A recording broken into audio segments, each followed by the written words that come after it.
Muy bien, este es entonces el caso 2. Recuerda que teníamos un caso 1. ¿Te acuerdas que queríamos obtener un intervalo de confianza para mu? Y el caso 1 consistía cuando sigma era conocido. En este caso, sigma es desconocido. Estamos en el contexto en que estas observaciones provienen x1 hasta xn. Todas provienen de una distribución normal, mu sigma cuadrado. Y esto constituye una muestra aleatoria, es decir, son todas independientes e idénticamente distribuidas. Entonces lo que quiero recordar es un poquito la noción de la t-student, de la distribución t-student. Hay un video de la t-student. Si tú no estás familiarizado con esto, sí que sería mejor que vieras ese video primero y después entonces retomaras. La t-student directamente, voy a definirla, eso es una variable x partido por la raíz de y partido por nu, donde esta variable x tiene una distribución normal 0, 1. La variable y tiene una distribución chi cuadrado con nu grados de libertad y 3x es independiente de y. ¿Ok? Entonces, lo que tú haces acá es considerar una x particular para este caso.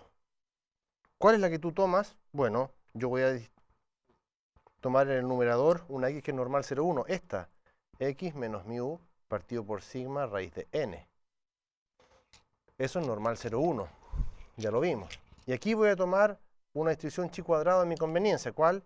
N menos 1 por S cuadrado partido por sigma cuadrado dividido por los grados de libertad. Pero yo sé en el fondo que este N menos 1 S cuadrado partido por sigma cuadrado, eso es una chi cuadrado con N menos 1 grados de libertad, que está haciendo el papel de la I. Entonces divido por sus grados de libertad, que en este caso es N menos 1. Entonces yo simplifico esos sigma, y lo que va a quedar acá es algo espeluznante de hermoso. Fíjate, nos queda S partido por raíz de n. Entonces, cuando nosotros conocíamos el valor de sigma, lo poníamos ahí porque esto se distribuye normal 0, 1. Pero cuando no conocemos ese valor, lo estimamos. Y ahora esto tiene una distribución t-student con n menos 1 grados de libertad. ¿Y qué cosa es el S? Ah, bueno, el S es la estimación, ¿te acuerdas? Que hacíamos en estadística descriptiva, x sub i menos x al cuadrado. Entonces tú lo que haces es inyectar ese S ahí, la raíz de eso, ¿cierto? Y esto va a ser entonces un pivote. A ver, ¿este es un pivote? Claro, ¿por qué? Porque tenemos una cantidad que depende del parámetro, cuya distribución no depende del parámetro, solamente depende de los grados de libertad y el tamaño de la muestra es algo conocido para nosotros. Por lo tanto, esto es un pivote. Y esto nos permite entonces planteamos esta probabilidad entonces, la probabilidad de que haya un Q1 menor o igual que T menor o igual que un Q2, y eso con un coeficiente de confianza 1 menos alfa. Si tenemos eso, entonces ya el problema se resolvió. ¿Por qué? Porque el hecho de que esta distribución no dependa del parámetro de interés significa que estas cantidades Q1 y Q2 las vamos a poder calcular igual que antes. Entonces ahora la distribución en cuestión va a ser una t-student, pero tú sabes que una t-student también está centrada en 0. También es simétrica. Entonces lo que yo quiero es encontrar un valor de tal manera que esta probabilidad sea alfa medios, esta probabilidad en el medio sea 1 menos alfa, y esta probabilidad acá sea alfa medios. Entonces, lo que yo obtengo es el cuantil de la distribución t, que esto va a ser alfa medios, determinado por ese valor, y por los grados de libertad. Y como la distribución t es simétrica, entonces esto queda t de alfa medios n menos 1. Y ahí están entonces esos dos valores.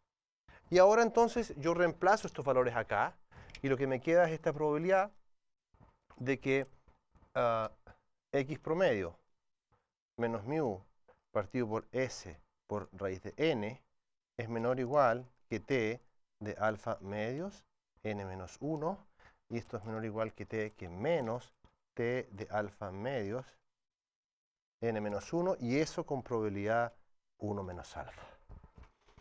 Entonces ahora tengo que hacer tengo que invertir pivoteando, ¿cierto? ¿Qué tengo que hacer? Multiplicar por s raíz de n aquí, después sumar el x promedio en los tres lados, y después multiplicar por menos 1. Entonces, esto es equivalente a la probabilidad de que X promedio menos T de alfa medios n menos 1 por S partido por raíz de n sea menor o igual que mu, menor o igual que X promedio más T de alfa medios n menos 1 por S partido por raíz de n, y eso con probabilidad 1 menos alfa. ¿Te das cuenta que lo que quedó aquí es el intervalo de confianza? Y este es el parámetro. Por lo tanto, un intervalo de confianza, entonces, para mu, cuando sigma es desconocido, de 1 menos alfa por 100%, es el promedio más menos la constante que esté de alfa medios n menos 1 por S partido por raíz de n. Y este es el intervalo de confianza que nosotros estábamos buscando. Lo que vamos a hacer ahora entonces es hacer algunos ejemplos para ver cómo queda ese valor y también cómo funciona esto con una muestra aleatoria de tamaño n, porque ahora, ¿te acuerdas? A diferencia de lo anterior, el sigma te lo tenían que dar. En la práctica nadie nos va a dar el sigma. Entonces, si tú solamente tienes la muestra, bien podrías proveer este, que considera el S a partir de la muestra, X a partir de la muestra, N a partir de la muestra y esto a partir del modelo. Entonces podemos hacer el mismo ejemplo ahora. Si por ejemplo tú tienes que 1 menos alfa es el 95%, tú quieres tener un intervalo del 95%, esto implica entonces que alfa vale, o sea, alfa medios vale 0.025. Alfa 0.05 y alfa medios vale 0.025. Entonces lo que tú puedes hacer es buscar en la tabla testudent este valor. Puedes buscar, imagínate por ejemplo si nosotros eligiéramos un n igual a 20 para ejemplificar esto. Entonces tú tendrías que buscar el t de 0.025 y 20 grados de libertad, y eso en tu computador o en la tabla puedes obtener un valor. Yo obtuve eso, 2.0860. Entonces esto viene a través de la tabla o computador o calculadora científica avanzada. ¿Okay? Entonces esa es la manera de calcular. Si tú tienes dudas respecto a cómo se calcula esto, puedes ver el video de la testudent. Ahí está explicado con una tabla cómo hacerlo. Entonces ahora sí vamos a hacer un ejemplo en que vamos a construir un intervalo de confianza. Entonces lo que tú tienes que los pesos en gramos, ¿ya?, de cajas de cereal,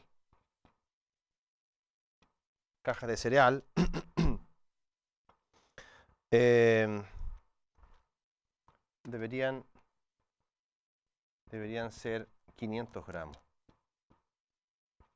Entonces lo que hacemos nosotros es, se colecta información, ¿ya? Se colecta información de 16 cajas, ¿ya?, del peso de esas 16 cajas. Y lo que se obtiene es esto, mira. 506, 508, 499, 503, 504. Y voy a escribir los valores. 510, 497, 512, 514, 505, 493, 496, 506, 502, 509 y 496. Entonces aquí hay 5, 10, 15 y 1, 16. Entonces, si el peso es una variable normal, ¿ya? Si el peso en general es una variable normal, entonces nos piden construir un intervalo de confianza del 90% para el contenido promedio de las cajas. ¿Ya? Para el contenido promedio de las cajas. Muy bien. Entonces, ¿qué es lo que tú tienes? Lo que tienes es que x1 hasta x16 consideras que es una muestra aleatoria de tamaño n, proveniente de una expresión mu normal, mu sigma cuadrado. ¿Cuánto vale sigma cuadrado? No sabemos. No sabemos. Por eso vamos a usar este caso en que la varianza es desconocida. Entonces lo que nosotros queremos es un intervalo de confianza para el promedio. Pero cuando se dice ahí el promedio, ¿a qué promedio se refiere?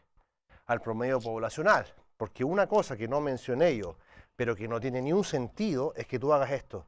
El intervalo de confianza para X promedio, eso es una aberración. O sea, eso se merece 0 puntos. Eso es horrible. Porque tú no haces intervalos de confianza de estimaciones. Haces intervalos de confianza de cantidades desconocidas. Parámetros fijos pero desconocidos. Así que esto no es para intimidarte, solamente es para enfatizar de que eso no tiene ningún sentido. Entonces, fíjate. Esto es, entonces, ¿qué cosa? Bueno, X promedio, más menos la t-student.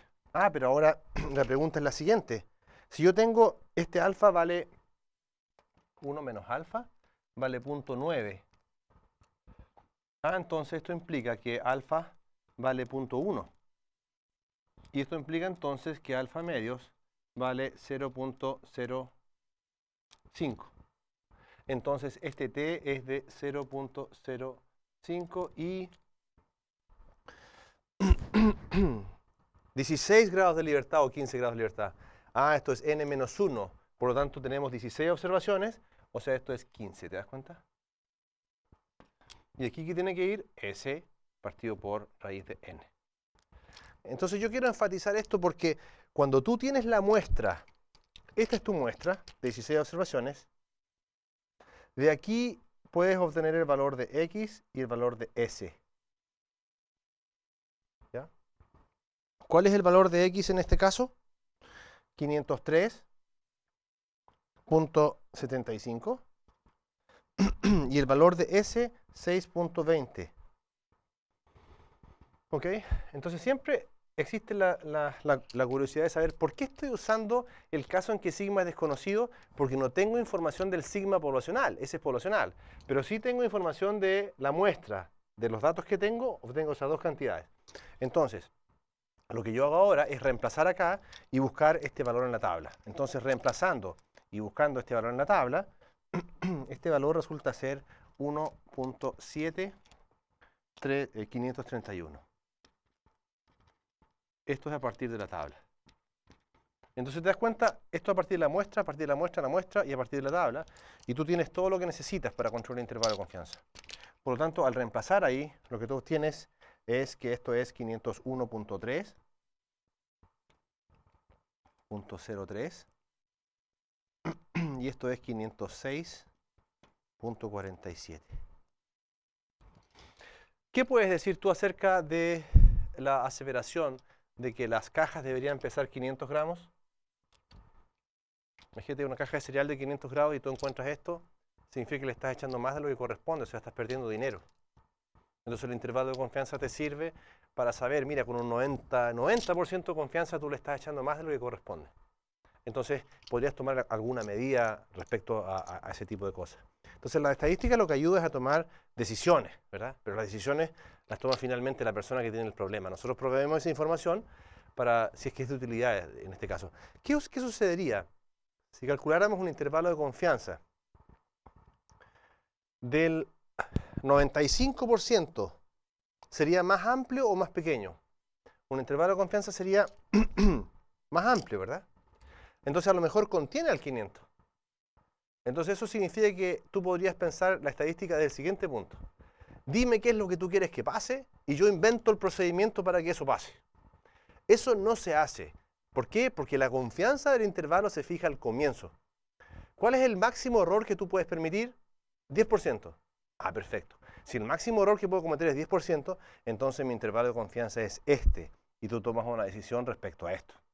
Pero tú no puedes preguntar, hazme el intervalo de confianza y después te digo el error. ¿Por qué? Porque en el fondo después tú vas a elegir aquel error que es conveniente para ti. ¿Te das cuenta? Entonces, lo que uno hace usualmente es proveer no solamente un intervalo de confianza del 90, sino que tú podrías decir, mira, para un intervalo de confianza del 90%, esto sucede. Para un intervalo de confianza del 95%, esto sucede. Y para un intervalo del 97.5% eso sucede. Y basado en esta información, entonces, yo tomo una decisión. Pero no así elegir el que más te conviene.